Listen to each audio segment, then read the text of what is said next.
Welcome, curious minds and cultural explorers. Today we're embarking on a journey to one of the most fascinating yet little-known corners of our world. Nestled high in the mountains where Pakistan, Afghanistan and China meet, there's a remarkable group of people with a culture and history that will captivate your imagination. I'm talking about the Burusho people, also known as the Hunzakits. For centuries, they've lived in isolation in the remote valleys of the Karakoram Mountains, developing a unique way of life adapted to one of the most extreme environments on Earth. But the Burusho aren't just mountain dwellers. They're keepers of ancient mysteries that have puzzled historians, linguists and geneticists for generations. Imagine a people who claim descent from the soldiers of Alexander the Great, speak a language unlike any other on Earth, and were known for their legendary longevity. A culture that blends Islam with beliefs in mountain fairies, where polo matches settle village rivalries, and where climate change is now disrupting centuries-old patterns of life.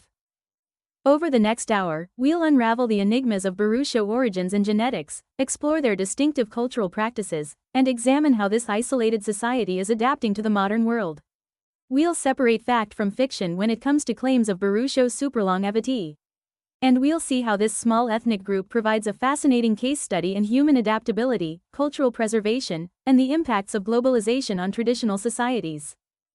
So sit back, open your mind, and prepare to discover a hidden world high in the Himalayas. The story of the Burusho is a story of human resilience, cultural uniqueness, and age-old mysteries waiting to be solved. Let's begin our ascent into the world of the Burusho. 1. Mysterious origins and genetic links.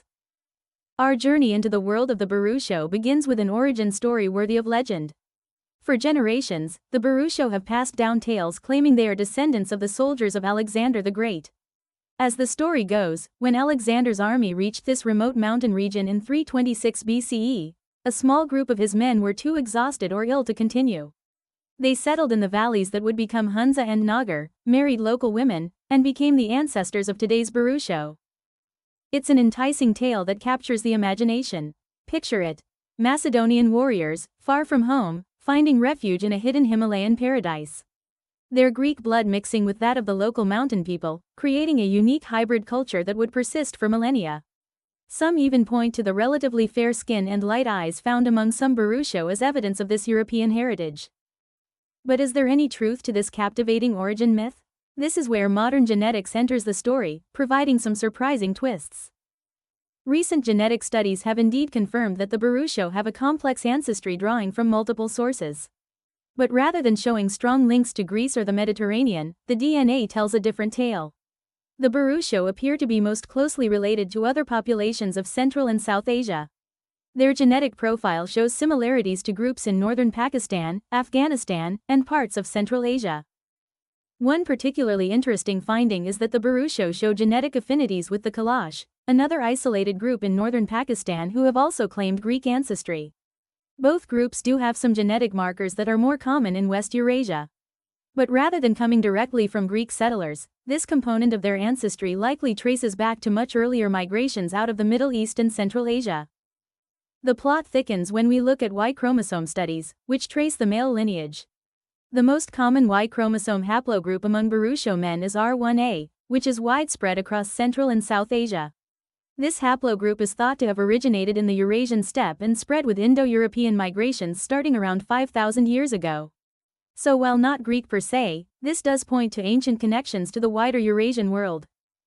Adding another layer of intrigue, some genetic markers found in the Burusho population show similarities to those found in Roma populations in Europe.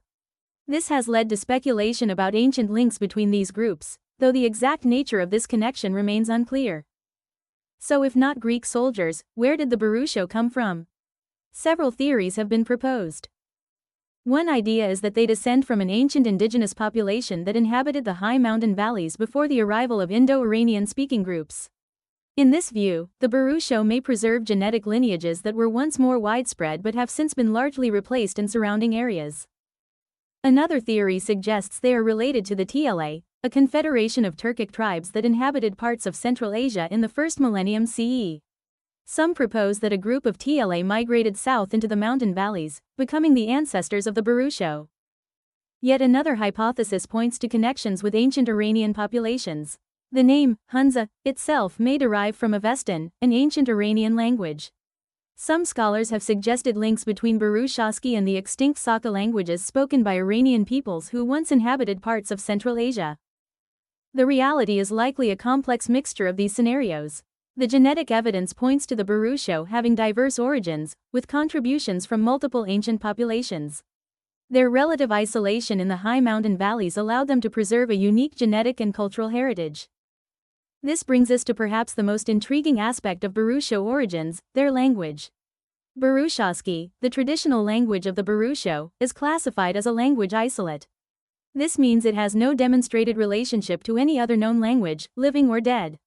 It's as if Burushaski emerged in its mountain home with no close linguistic relatives.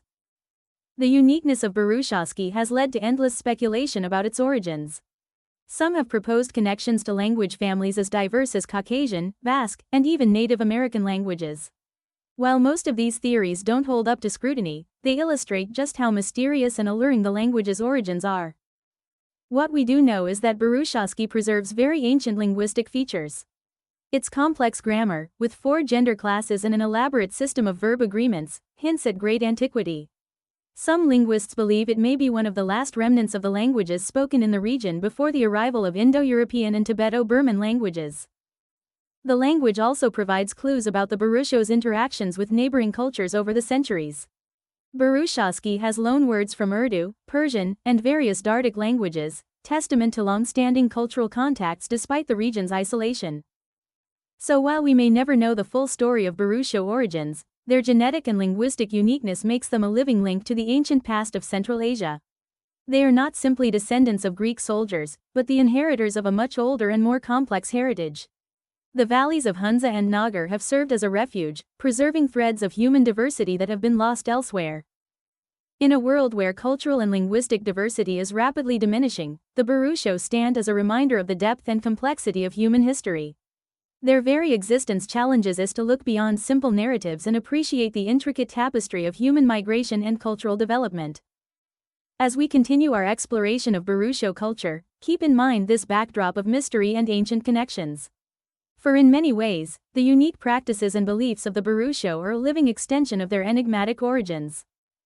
2. Unique culture and traditions. Now that we've explored the mysterious origins of the Burusho, let's dive into the rich tapestry of their culture and traditions. Despite centuries of isolation, or perhaps because of it, the Burusho have developed a fascinatingly unique way of life that blends influences from various sources with their own innovations. At the heart of traditional Burusho society is a complex social structure that has evolved over centuries. Unlike the rigid caste system found in much of South Asia, the Burusho system is more fluid, but still plays a crucial role in organizing society. There are several main social classes. At the top are the Thamo, the royal family descended from the traditional rulers of Hunza and Nagar. Though their political power has waned in modern times, they still command great respect. Next are the Wazirs, a class of nobles and advisors who traditionally helped govern the region. The Bear form the largest group, consisting of farmers and landowners. They are considered the backbone of Burusho society. Below them are the Dom, traditionally artisans and musicians. Though considered of lower status, their skills were essential to the community. At the bottom of the hierarchy were the Burusho, a group believed to be of different ethnic origin who performed tasks considered unclean by others. This system helped maintain social order and economic specialization in the small, isolated communities of Hunza and Nagar. But it's important to note that there was more social mobility than in many other stratified societies. Intermarriage between classes, while not common, was not strictly forbidden. One of the most striking aspects of Burusho culture is how it preserves elements from various historical layers. Their conversion to Ismaili Islam in the 19th century forms the most recent layer, but dig deeper and you'll find fascinating remnants of earlier beliefs and practices. Take, for example, the Burusho belief in supernatural beings. While officially Muslim, many Burusho maintain a rich folklore populated by fairies, demons, and nature spirits. The Perai or mountain fairies are particularly important.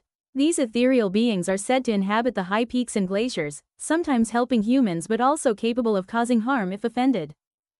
During my research, I came across a captivating account from an elderly Burusho man.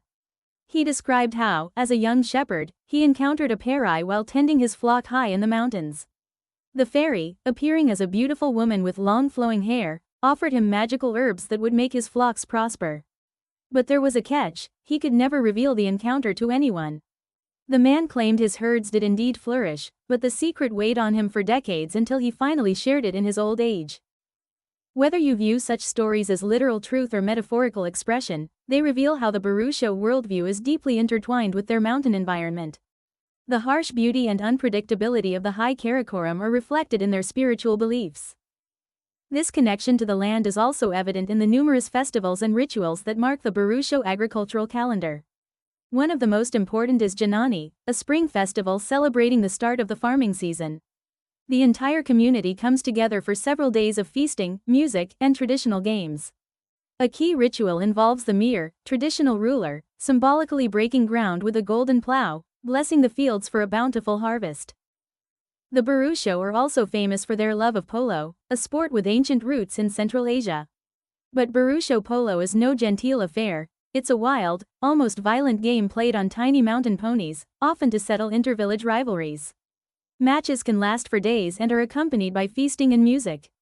It's said that the game served as a way to channel aggressive energies and maintain fighting skills in times of peace. Music and dance play a central role in Burusho cultural life.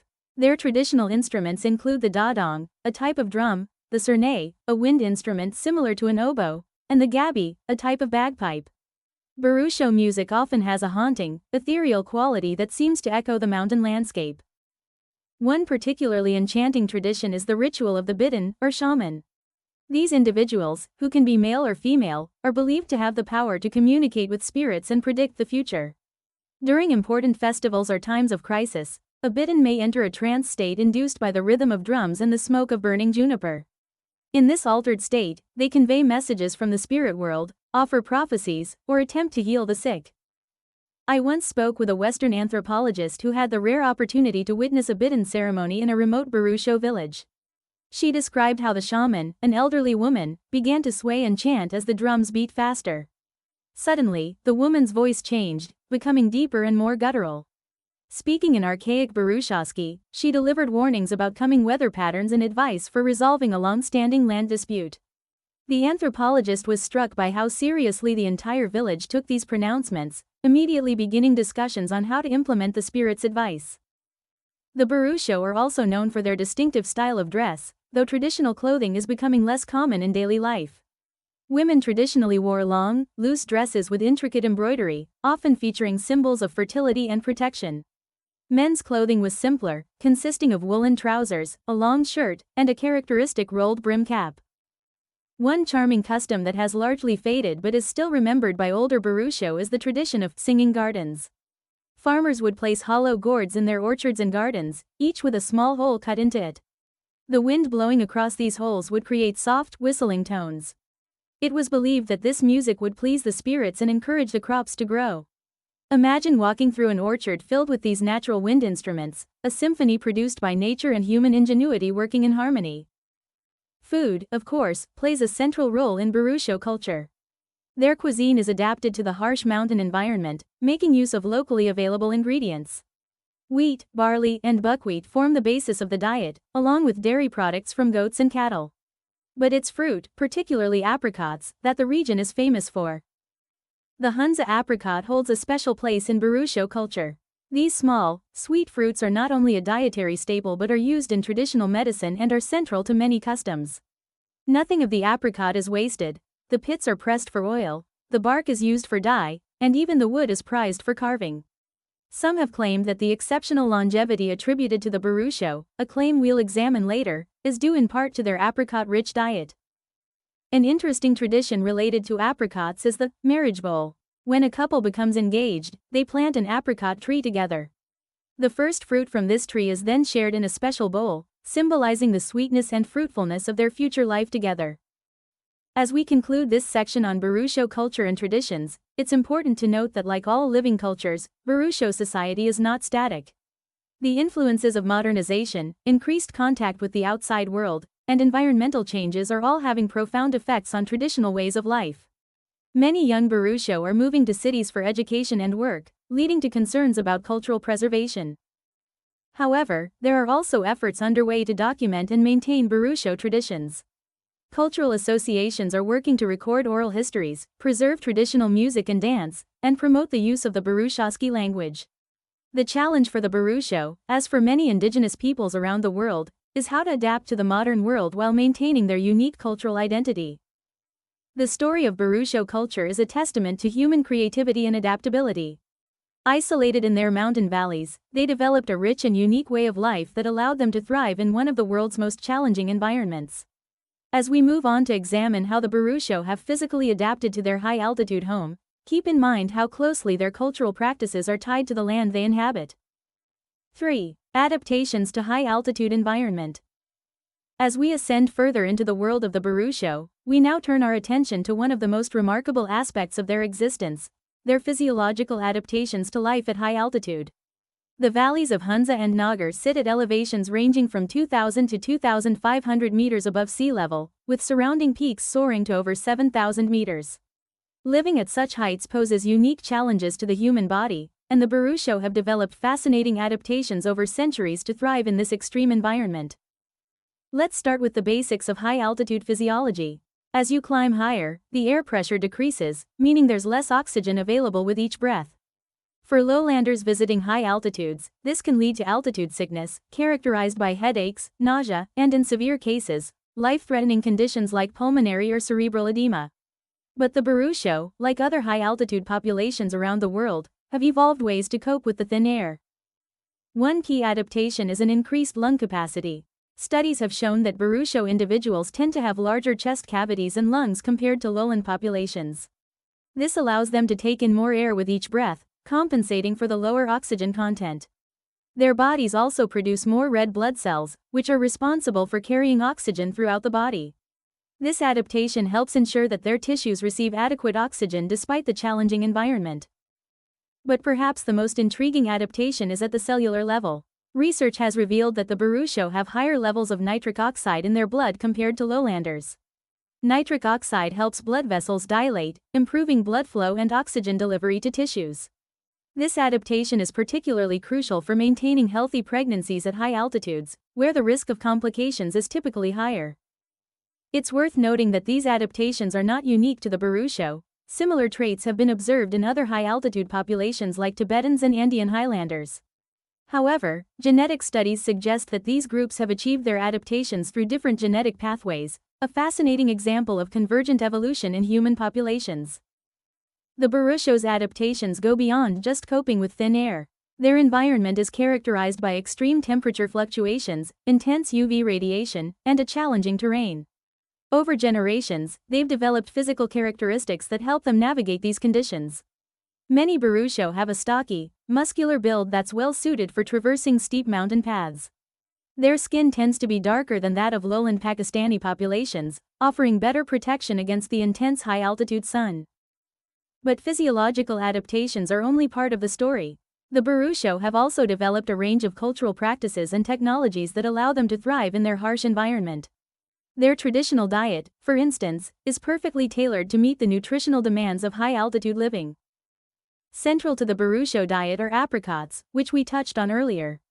These fruits are rich in vitamins A and C, crucial for maintaining health in a place where fresh produce is scarce for much of the year.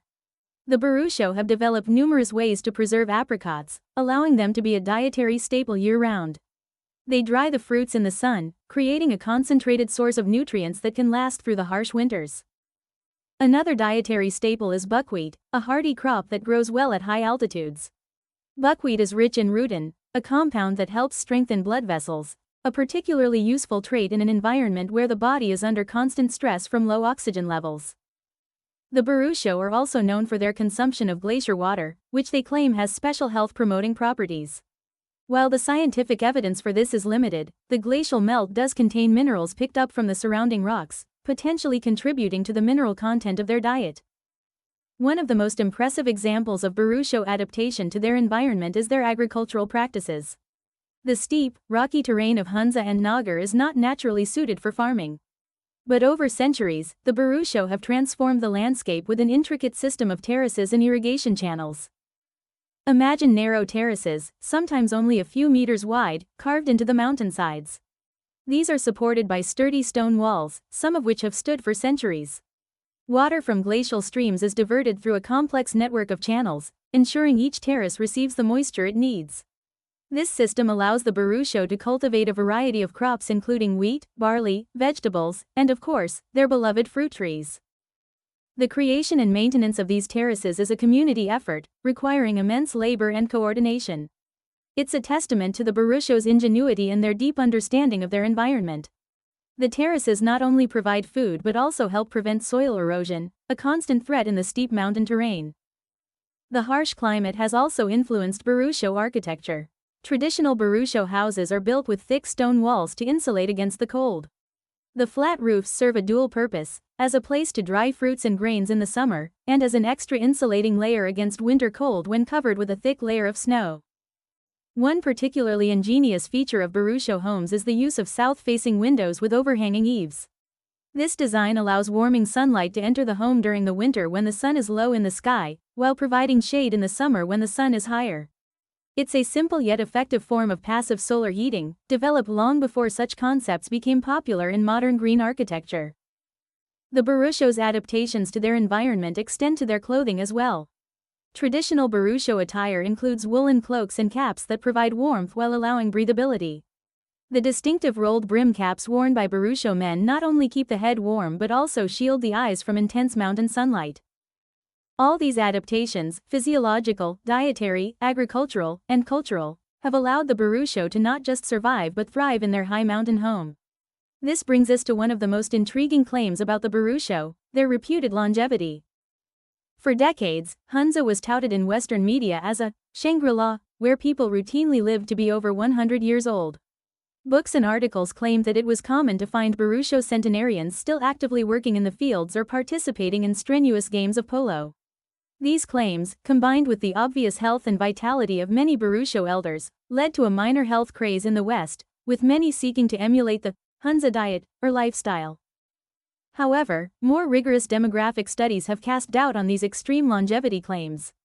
The reality is that accurate birth records were not kept in Hunza until relatively recently, making it difficult to verify ages. What's more likely is that the harsh mountain environment led to a form of natural selection, where only the hardiest individuals survived to old age. Those who did make it to their later years tended to be exceptionally healthy and active, creating the impression of unusual longevity. That said, the Burusho do seem to enjoy better health in old age compared to many other populations. Rates of heart disease and cancer, for instance, have traditionally been lower than in Western countries. This is likely due to a combination of factors including their diet rich in fruits and whole grains, high levels of physical activity necessitated by the mountain environment, and possibly some genetic factors related to their high-altitude adaptations. As we conclude this section on the Burusho's adaptations to their high-altitude home, it's worth reflecting on what their story tells us about human adaptability. In just a few thousand years, a blink of an eye in evolutionary terms, the Burusho have developed a suite of biological and cultural adaptations that allow them to thrive in an environment that would be challenging for most humans. Their story is a powerful reminder of our species' remarkable capacity for adaptation. It also highlights the intricate ways in which human biology, culture, and environment interact. The Burusho's terraced fields, their apricot-rich cuisine, their distinctive architecture, all these are as much a part of their adaptation to the high mountains as their enlarged lung capacity or efficient oxygen metabolism. But this finely tuned system of adaptations also makes the Burusho particularly vulnerable to rapid changes. As we'll explore in our next section, the forces of modernization and global climate change are now posing new challenges to the Burusho way of life. How will this remarkable culture adapt to these new pressures? That's the question we'll tackle next. 4. Historical isolation and recent connections. For centuries, the Burusho lived in almost complete isolation from the outside world. Their home in the high valleys of the Karakoram Mountains was one of the most remote and inaccessible places on Earth. Surrounded by some of the world's tallest peaks and most treacherous terrain, the Burusho developed their unique culture and way of life largely cut off from the currents of history that swept through the lowlands. To truly appreciate the extent of this isolation, let's paint a picture of what it was like to reach Hunza Valley before modern times. Imagine setting out from the nearest lowland city, perhaps Gilgit or Srinagar. Your journey would begin with a grueling trek through narrow mountain passes, often no more than goat tracks clinging to sheer cliff faces. You'd cross raging rivers on precarious rope bridges that swayed alarmingly in the wind.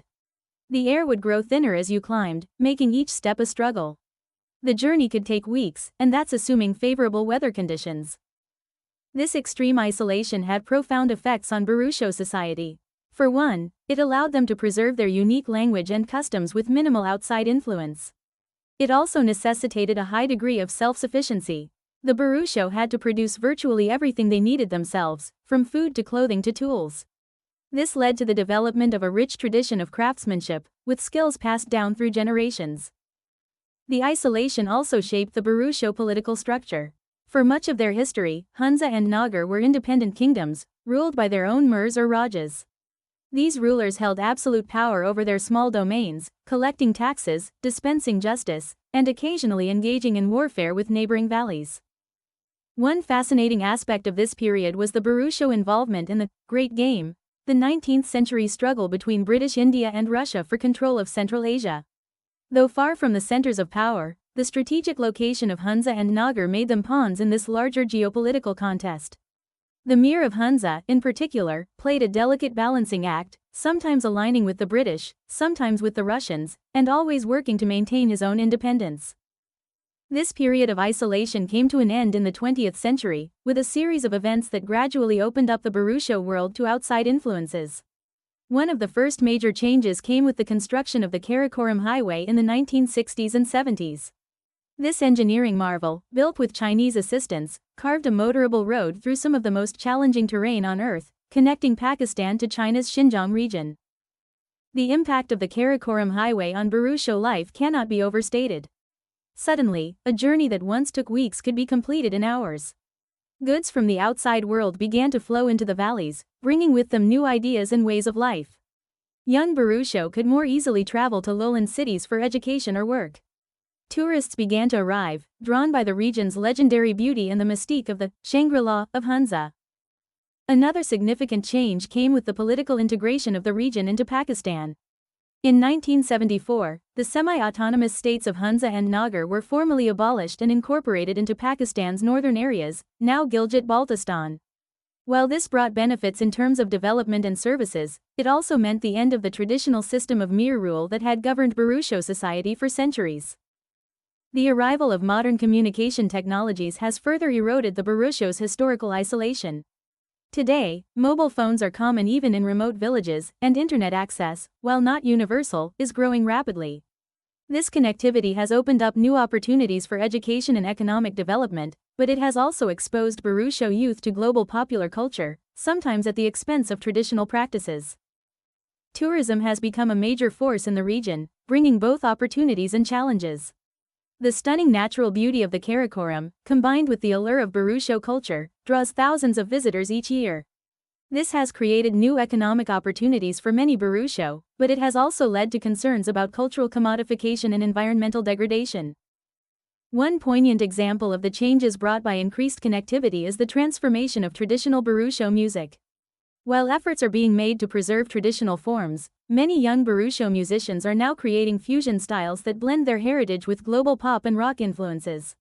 You might hear a song that starts with the haunting tones of a traditional Sernay flute, only to transition into a driving rock beat with Burushaski lyrics.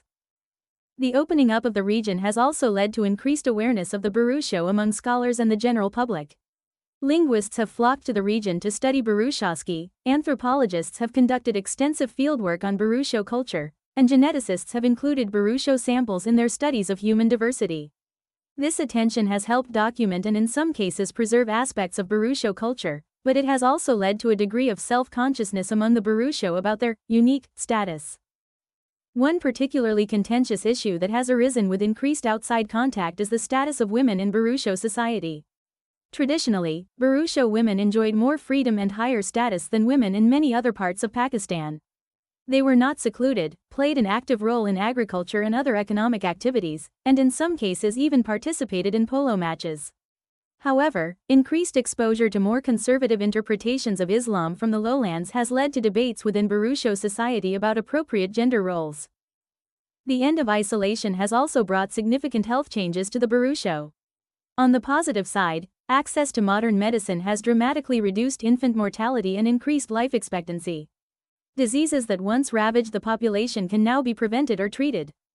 However, the introduction of processed foods and more sedentary lifestyles has led to an increase in diseases of civilization, like diabetes and heart disease, which were once rare among the Burusho. Another profound change has been in the realm of education.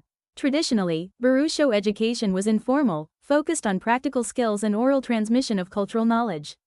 Today, formal schooling is widespread, with many young Burusho pursuing higher education in Pakistani cities or even abroad.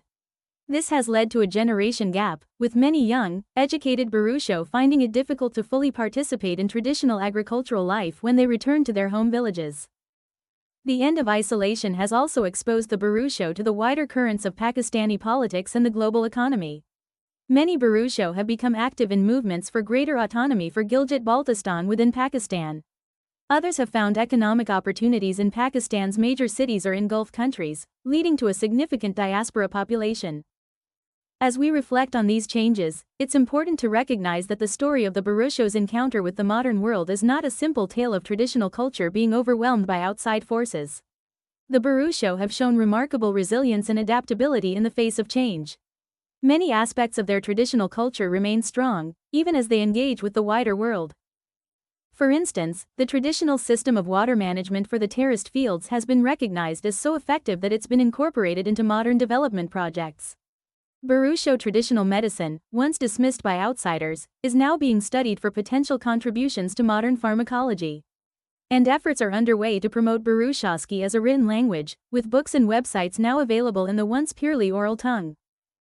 As we move into our next section on the challenges of modernization and cultural preservation, keep in mind this complex interplay between tradition and change. The Burusho story is not one of a static, isolated culture suddenly confronted with the modern world, but of a dynamic society continually adapting to new circumstances while striving to maintain its unique identity. 5. Language and linguistic mystery. As we delve deeper into the world of the Burusho, we come to one of the most fascinating aspects of their culture, their language, Burushaski. This unique tongue has captivated linguists for over a century and continues to be a source of mystery and debate in the academic world. Burushaski is classified as a language isolate, which means it has no known genetic relationship to any other language in the world. Imagine for a moment what this means. Here is a language that has developed in isolation for thousands of years, preserving features that may have been lost in other language families. It's like a linguistic time capsule, offering potential insights into the early development of human language itself. The uniqueness of Burushaski becomes even more apparent when you consider its geographical context. The Hindu Kush Karakoram region where the Burusho live is an area of incredible linguistic diversity, home to languages from several different families including Indo-European, Sino-Tibetan, and Dravidian. Yet Burushaski stands apart from all of these, a linguistic island in a sea of diversity. Let's take a moment to appreciate some of the features that make Burushaski so distinctive. One of the most striking is its system of noun classes. While many languages divide nouns into categories like masculine and feminine, Burushaski goes further, with 4 classes: male human, female human, concrete objects, and abstract concepts. This complex system affects how verbs and adjectives behave in sentences, creating a level of grammatical intricacy that has challenged many learners. Another fascinating feature is the Burushaski number system. Like many languages in the region, Burushaski uses a vigesimal, base 20, counting system, but with some unique twists. For example, the word for 40 is a single root word, not a compound of 2 and 20, as in many other vigesimal systems. This has led some linguists to speculate about ancient connections to other cultures that use similar systems, like the Maya in Central America. The verb system in Burushaski is particularly complex, with a wide array of prefixes and suffixes that can change the meaning in subtle ways. For instance, there are specific verb forms to indicate whether an action was done intentionally or accidentally, whether it was beneficial or harmful to the subject, and even whether the speaker witnessed the action directly or is reporting hearsay. This level of nuance allows Burushaski speakers to convey a wealth of information in a single word. One of the most intriguing aspects of Burushaski is its vocabulary. While it has borrowed words from neighboring languages over the centuries, particularly from Persian and Urdu, much of its core vocabulary appears to be unique. This includes words for basic concepts that are often similar across language families. For example, the Burushaski word for water is tsil, unlike anything in the surrounding languages. This linguistic uniqueness has led to numerous theories about the origins of Burushaski and its speakers. Some researchers have proposed connections to Caucasian languages, others to the Basque language of Spain, another famous language isolate, and still others to now extinct languages of Central Asia. However, none of these proposals has gained widespread acceptance in the linguistic community. One particularly intriguing hypothesis suggests that Burushaski might be a remnant of the language spoken by the people of the ancient Indus Valley civilization. This advanced urban culture flourished in what is now Pakistan and northwest India from about 3300 to 1300 BCE, and its language remains undeciphered. While this theory is highly speculative, it highlights the potential of Burushaski to provide insights into the ancient history of the region. The mystery surrounding Burushaski has made it a subject of intense study. Linguists have traveled to the remote valleys of Hunza and Nagar to document the language, often facing significant challenges. One researcher I spoke with described spending months in a small village, slowly building trust with the community before they would share some of their more esoteric vocabulary and grammatical constructions. This academic interest has had mixed effects on the Burusho community. On one hand, it has brought attention to their unique culture and helped preserve aspects of the language that might otherwise have been lost. On the other hand, it has sometimes led to a sense of being treated as research subjects rather than partners in the study of their own language. In recent years, there have been efforts to develop a standardized writing system for Burushaski, which was traditionally an oral language. This has involved adapting the Persian Arabic script used for Urdu, with additional characters to represent sounds unique to Burushaski. While this has enabled the production of Burushaski literature and educational materials, it has also led to debates within the community about which dialect should be considered standard and how to represent certain sounds. The advent of digital technology has opened up new avenues for Burushaski preservation and study. There are now online dictionaries and learning resources for the language, and social media has allowed scattered Burusho communities to connect and share their language. One particularly innovative project involves using smartphone apps to collect crowdsourced data on Burushaski vocabulary and usage, helping create a more comprehensive picture of the language as it's actually spoken today. However, like many minority languages worldwide, Burushaski faces significant challenges. As young Burusho increasingly learn Urdu and English for education and employment opportunities, there are concerns about language shift. Some families, particularly those who have moved to urban areas, are no longer passing Burushaski on to their children. This has led to efforts within the Burusho community to revitalize and promote their language. Cultural organizations have been established to teach Burushaski to young people and to produce media in the language. There have even been Burushaski pop songs and rap music, blending traditional linguistic elements with modern musical styles in an attempt to make the language appealing to younger generations. The situation of Burushaski raises important questions about linguistic diversity and cultural preservation in our increasingly globalized world. Each language represents a unique way of understanding and describing the world, shaped by the specific environment and history of its speakers. When a language is lost, we lose not just words and grammar rules, but an entire worldview. In the case of Burushaski, its isolation and uniqueness make it particularly valuable to linguistics. It may preserve grammatical features or vocabulary items that have been lost in other languages, providing clues about language evolution and human cognition. For the Burusho themselves, their language is a core part of their identity, a living link to their ancestors and their traditional way of life. As we conclude this section on the linguistic mystery of Burushaski, it's worth reflecting on the broader implications of this story. The case of Burushaski reminds us of the incredible diversity of human language and culture, much of which remains understudied and at risk of disappearing.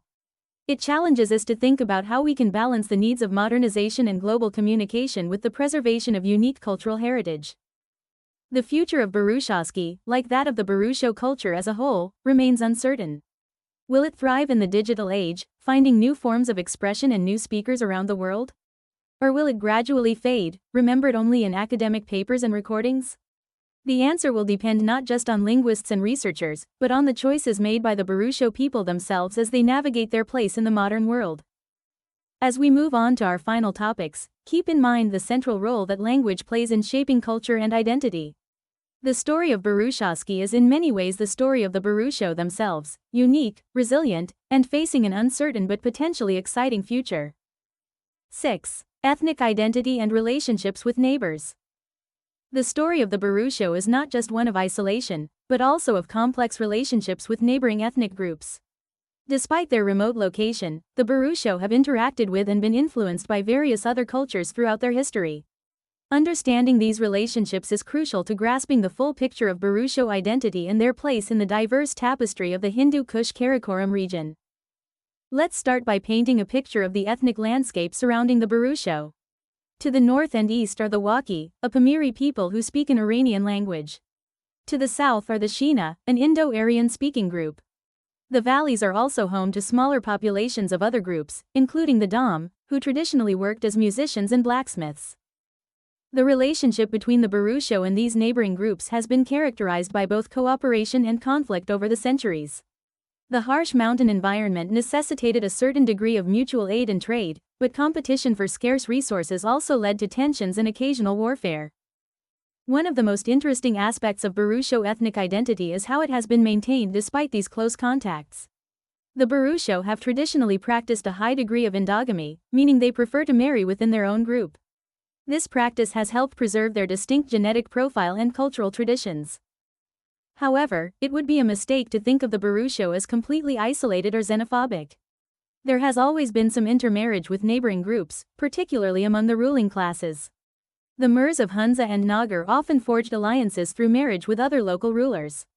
This led to a situation where the ruling families often had mixed ancestry, while the general population remained more ethnically homogeneous.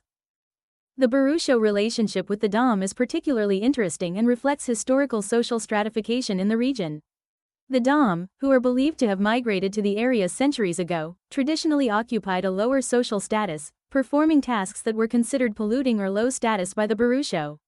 However, their skills as craftsmen and musicians made them an integral part of Burusho society. This complex relationship mirrors similar artisan-patron relationships found in other parts of South and Central Asia. One fascinating example of inter-ethnic relationships in the region is the tradition of mock raids between Hunza and Nagar. Despite speaking the same language and sharing many cultural traits, Hunza and Nagar were historically rival kingdoms. To maintain military readiness and channel aggressive energies, they would stage elaborate mock battles. These events, which continued into the 20th century, involved much pageantry and rarely resulted in actual bloodshed, serving instead as a form of ritualism. Conflict resolution. The Burusho relationship with lowland Pakistani cultures has been more recent but equally complex. As the region has become more integrated into the Pakistani state, there has been increased migration and cultural exchange. Many Burusho now live in cities like Gilgit and Islamabad, forming diaspora communities that maintain links with their home valleys. This has led to a sort of dual identity among many Burusho, who see themselves as both Burusho and Pakistani. Religion has played a significant role in shaping Burusho relationships with their neighbors.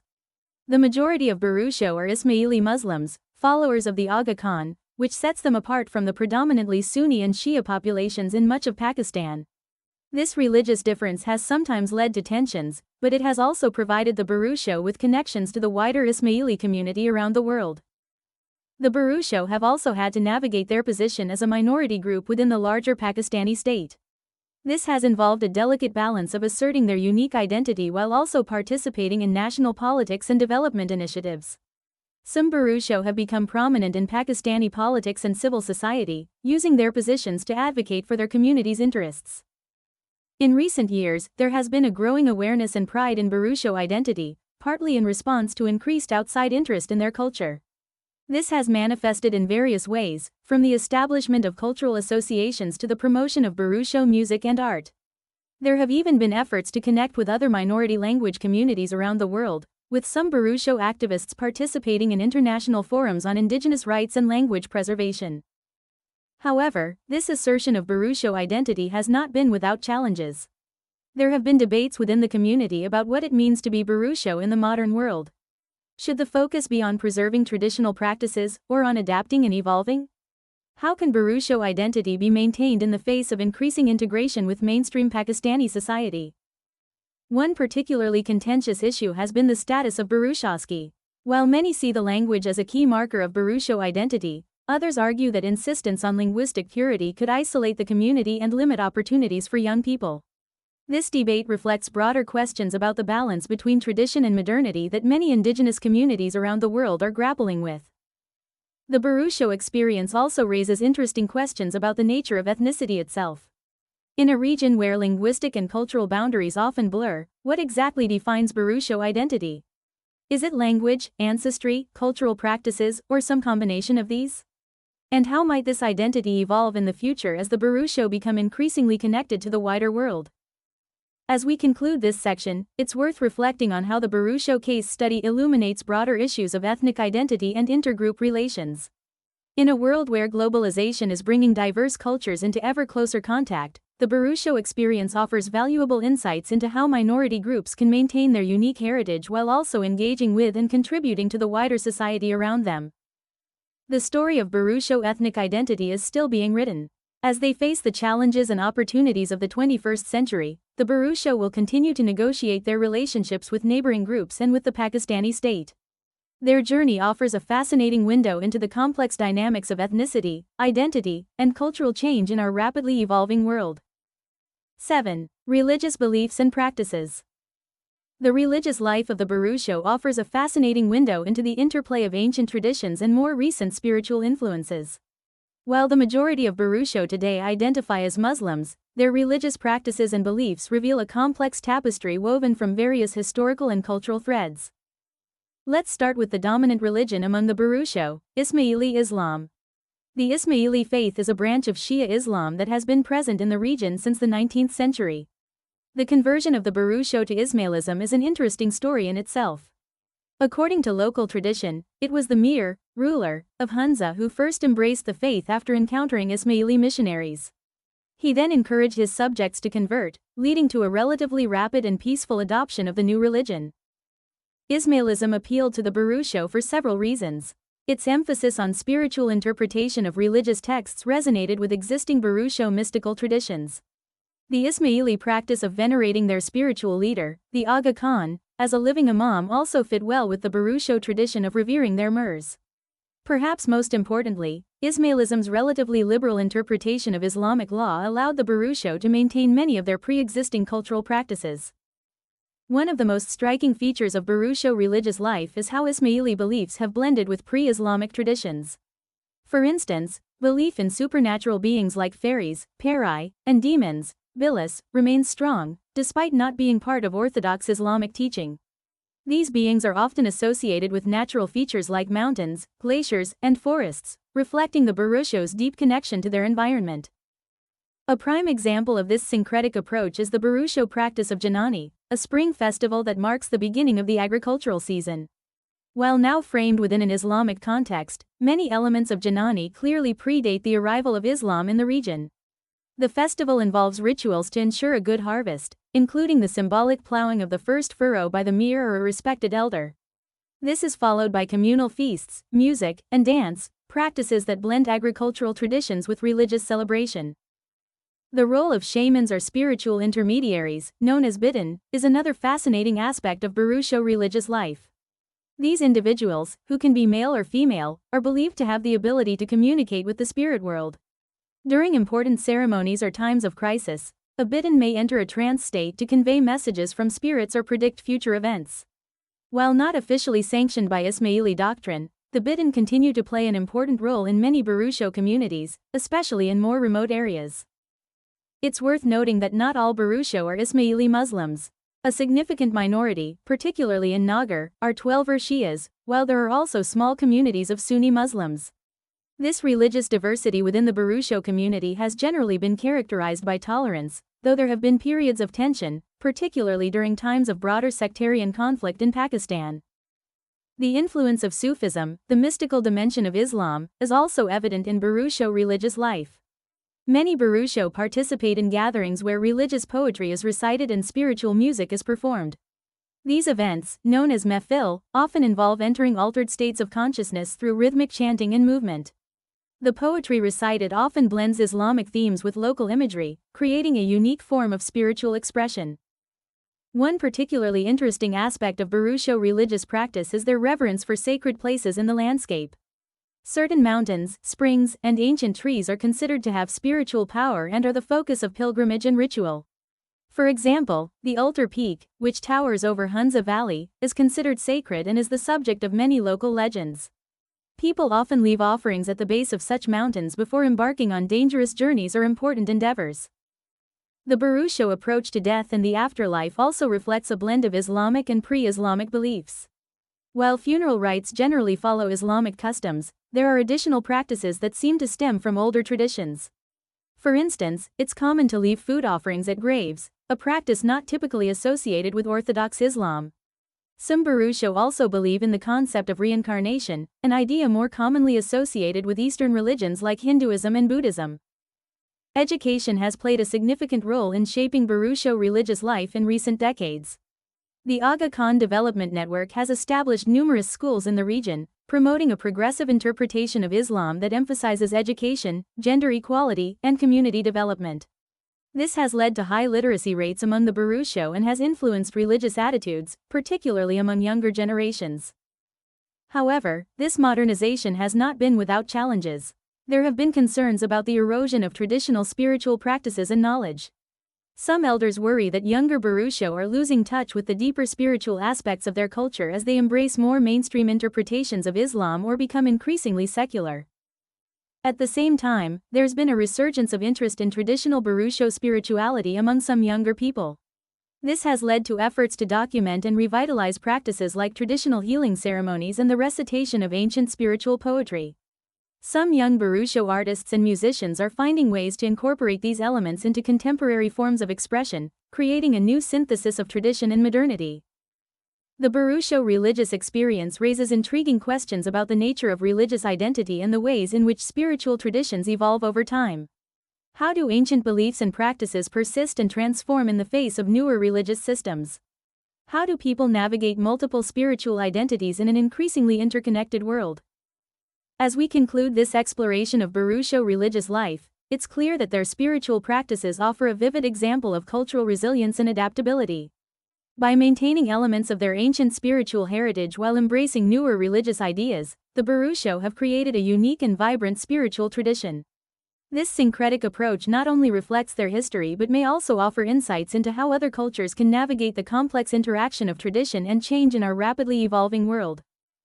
8. Challenges of modernization and cultural preservation. As we come to the final section of our exploration, we must confront one of the most pressing issues facing the Burusho today: how to navigate the challenges of modernization while preserving their unique cultural heritage. This tension between tradition and change is not unique to the Burusho, but their situation offers a particularly compelling case study in the complexities of cultural preservation in the 21st century. Let's begin by acknowledging the profound changes that have swept through Burusho society in recent decades. The construction of the Karakoram Highway in the 1970s, which we touched on earlier, marked a turning point.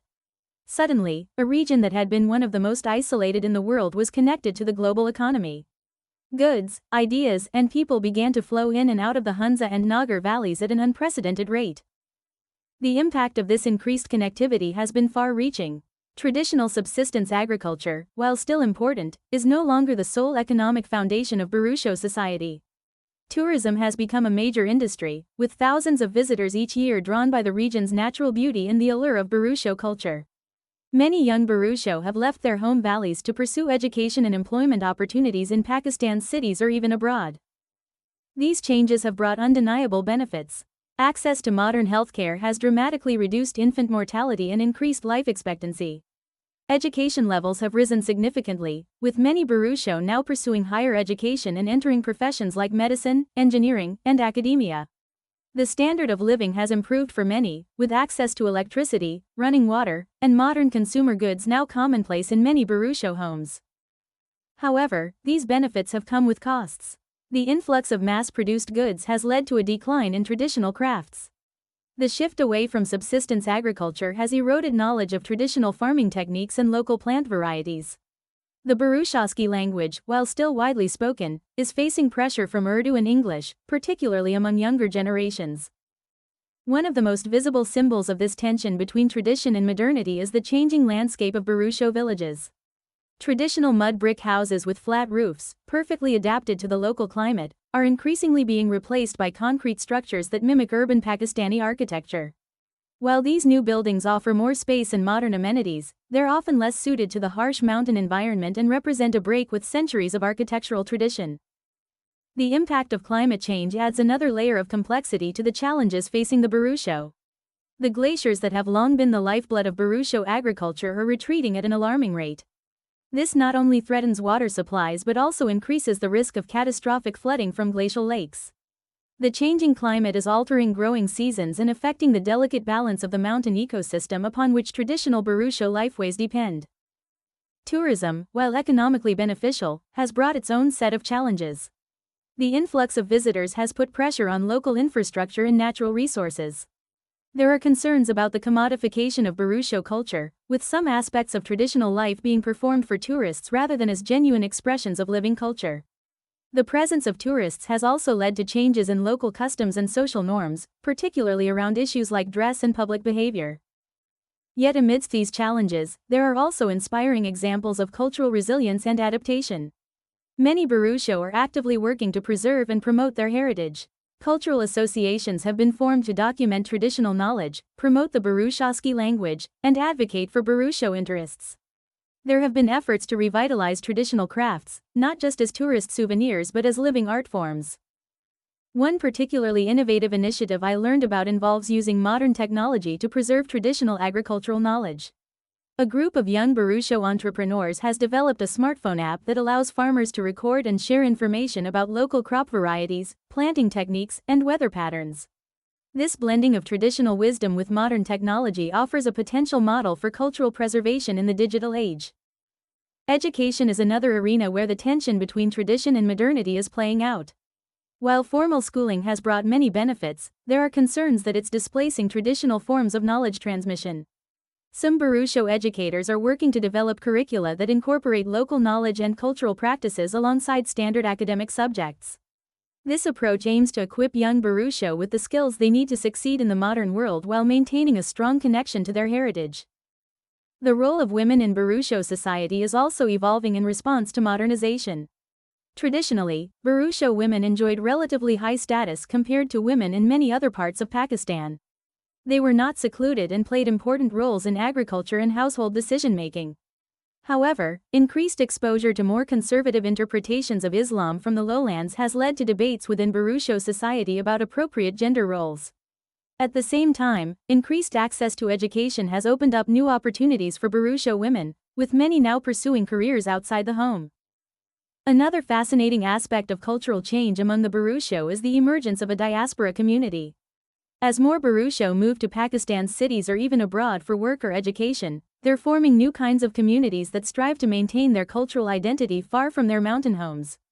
These diaspora groups often play important roles in cultural preservation efforts, funding projects back home and serving as ambassadors for Burusho culture to the wider world.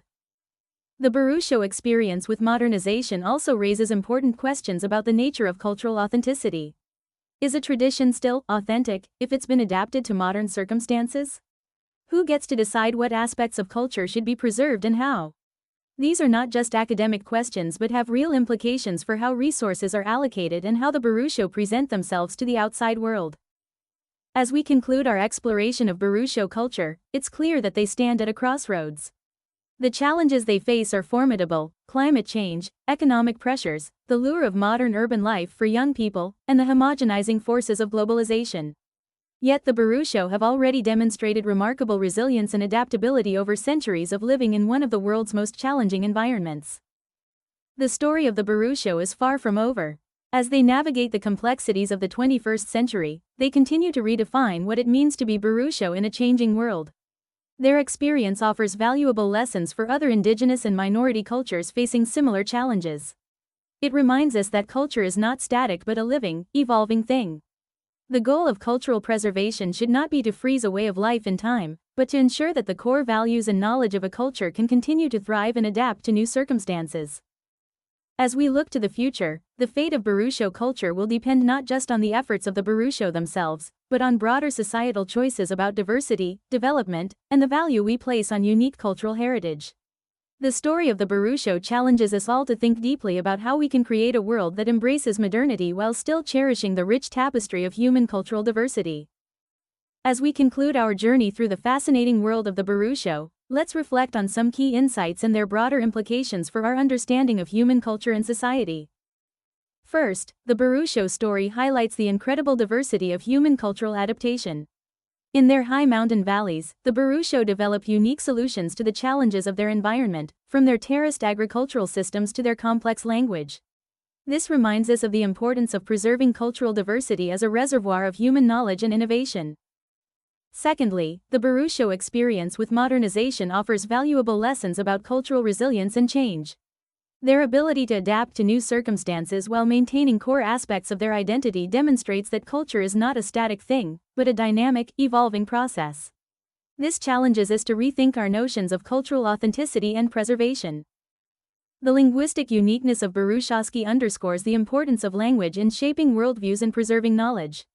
As we face global challenges like climate change, the loss of linguistic diversity means the loss of unique ways of understanding and interacting with the environment. The Burusho's syncretic religious practices remind us that spiritual beliefs are often more fluid and adaptable than we might assume. This offers insights into how different belief systems can coexist and blend, a crucial understanding in our increasingly interconnected world. Finally, the challenges facing the Burusho, from climate change to cultural commodification, are not unique to them but are shared by many indigenous and minority cultures worldwide. Their story is part of a larger narrative about how humanity will navigate the tensions between tradition and modernity, diversity and globalization. As we face an uncertain future, the Burusho experience offers both caution and hope. It cautions us about the fragility of unique cultures in the face of rapid change. But it also offers hope in demonstrating human resilience and adaptability. We invite you, our viewers, to reflect on these issues. How can we, as a global society, support cultural diversity while embracing positive aspects of modernization? What lessons can we learn from cultures like the Burusho in addressing our own societal challenges? We encourage you to share your thoughts and experiences in the comments below. Your perspectives can enrich this ongoing dialogue about culture, identity, and our shared human future. Thank you for joining us on this exploration of Burusho culture. If you found this video enlightening, please like, share, and subscribe for more journeys into the diverse tapestry of human culture. Until next time, keep exploring, keep questioning, and keep celebrating the rich diversity of our world.